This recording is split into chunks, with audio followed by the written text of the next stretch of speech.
Okay, so this is our first online class.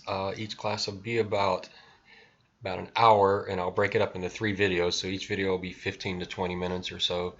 We're going to do an online class discussing a very controversial topic, which is the use of credit scores in insurance pricing. It's especially an issue when you talk about auto insurance, but it's also used in homeowners insurance. So hopefully you know what a credit score is. You might look up a credit score. An easy way to look up credit scores, it's just your FICO score. Probably most of y'all heard of that. It's essentially a score that helps banks and other institutions know statistically if someone is likely to pay them back or not pay them back. I can't tell you what the inputs are. You might look them up and see what some of the inputs are. These studies don't say a whole lot about the inputs. Obviously, income and more other outstanding debt and payment history, those kind of things are important. So the question is, what in the world does that have to do with how one drives a car or how one takes care of their house? Certainly, there's no relationship. And so that's what these 2 papers are about. We'll get into them, but what I want to do is give you the high level of this study. So when you get this, and we'll figure out how we'll do this on the final exam. It might be more of a open book, which means your answer's got to be a lot better if we do that. But we'll decide on that. Don't worry about that yet. We'll get into that mid to late April. But let me just give you the lay of the land for this issue, high level. So there were 2 studies done and 3 questions asked. So the first study asked 2 questions. So phase 1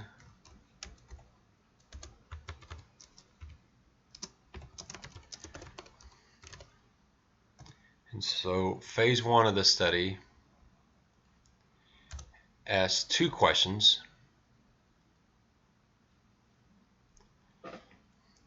Does the use of credit scores cause a disproportionate impact? We get the actual word. You'll see it in the first article. Let me just show you. Well, actually, in the second article. And unfortunately, it shut mine down. But in the second article, under miscellaneous, if you look in miscellaneous, this is good so I can show you which articles I'm talking about. Under miscellaneous class materials, there's 3 articles you want to load. So I have articles 1 and 3 loaded, but article 2 is the one we want to actually start with.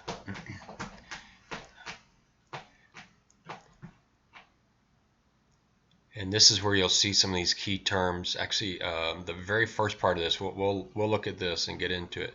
But you'll see this term, disproportionate impact. Let me copy it to make sure I'm spelling it correctly. Disproportionate impact.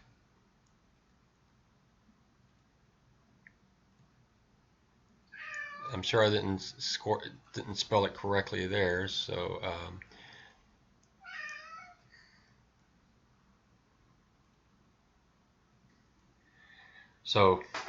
does the use of credit scores cause a disproportionate impact? We'll have to talk about what does that term mean. And then the second question is there a relationship between claims and credit scores? And specifically with claims, we're interested in is it frequency and or is it severity? So is it frequency, is it severity, or is it both?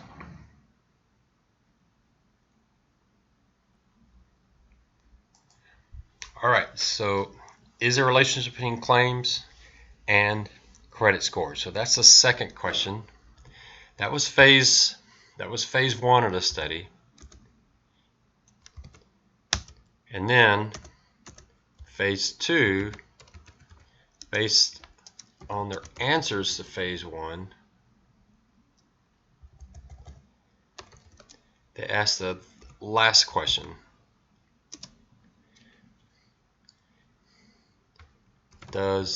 Do credit scores provide additional information on claims above that of other factors already in use? Which somewhat tells you what the answer to question 2 of the first phase is. So the answer to this, just to let you know, there is definitely a disproportionate impact. Certain groups of people are more harmed than other groups of people when credit scores are used. Is a relationship? Absolutely, there is a relationship. People with low credit scores have far more claims than people with high credit scores. And then the last question is, are credit scores actually telling us anything new? Or are they just repeating what we already know? Are credit scores just a substitute for age, driving history, territory? We already have these things in our pricing models. Do credit scores actually tell us anything new? And the answer to that is yes, and it is significant. It is important. So there is a disproportionate impact. There is a relationship between credit scores and claims, and credit scores are providing additional information above and beyond what insurance companies already collect. So as we get into this is what we need. So important in this definition of disproportionate impact is to understand the 3 types of discrimination. So if you go to the article, it's numbered the second article, and it really was it's the second phase.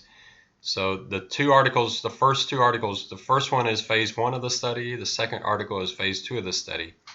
Let me read through here. This will give you a good sense, just going through this highlighted section of this letter to the governor. This is from Jose Montemayor, who was the insurance commissioner at the time, and he's writing this letter to Rick Perry and other politicians in Texas related to requests coming from the Texas Congress, Senate Bill 14, requiring that the Department of Insurance run this study. And so he brings up this concept of disproportionate impact. Now, it was interesting when the insurance commissioner spoke to my class a few years ago.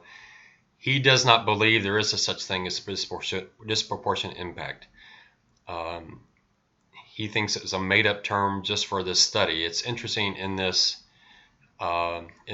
letter, he talks about it as if it's something he really believes in and thinks it's important. But when he spoke to the class, he had a very different opinion. He was very pro-industry on this particular issue, and definitely did not believe disproportionate impact was something he as an insurance commissioner should have to worry about. So it's very important we understand what that term means. And he gives a quick definition right here. Over or underrepresentation in the various credit scored categories. And especially he's focused on age, race. It doesn't really do gender here, but age, race, and income levels. So we'll see those 3 categories in particular come up again. So they answer that in the first phase. The second phase of the study is if and to what extent credit scores enables an insurer to more accurately predict losses when in conjunction with other variables. I said it in different words, but it's the same thing. The second phase indicates, and here's the answer to the second phase, credit scoring significantly improves pricing accuracy when combined with other rating variables. So there's the answer right there. He uses the word significantly improves pricing accuracy. So insurance companies using credit scores, even with all the other factors they look at, credit scores provides tremendous additional information. That's especially true for auto insurance. For homeowners insurance, it's a little murkier. And you'll see in this study that the reason homeowners insurance did not get as clear of a picture is because of the mold issue.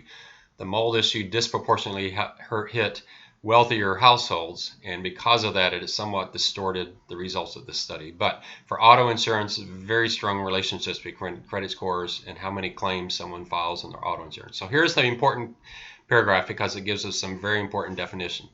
To approach the development of a credit scoring policy is important to understand the distinction between unfair discrimination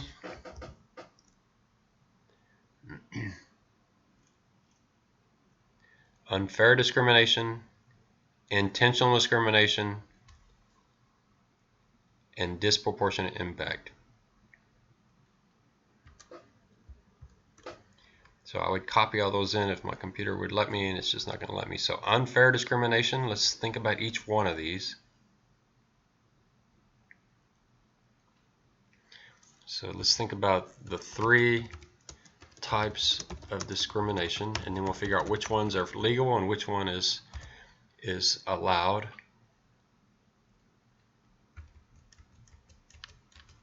So we have unfair discrimination. I don't like these terms because I think they're a little ambiguous the way they're given. Intentional discrimination.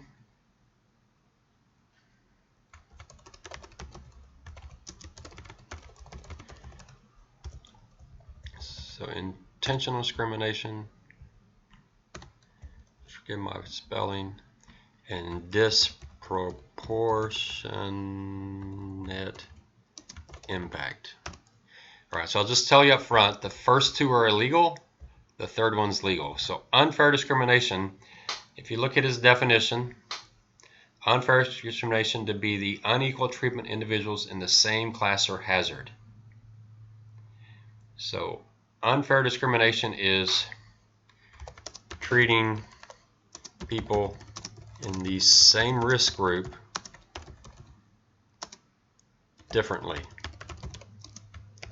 different prices.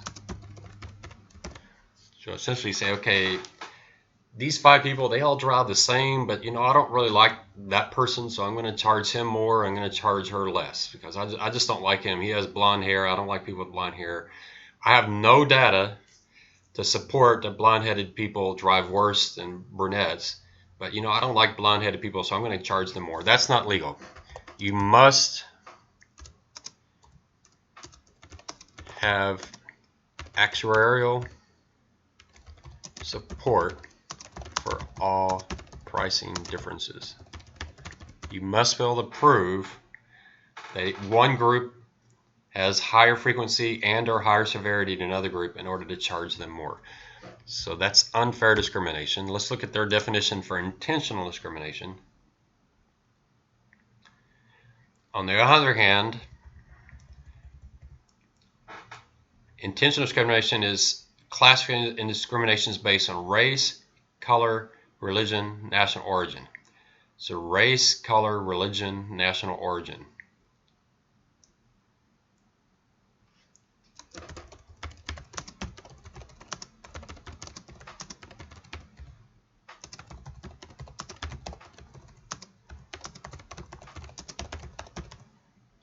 All right, so again, I can't type on this computer. Race, color, religion, national origin. That's intentional discrimination, and that's prohibited by law. It's illegal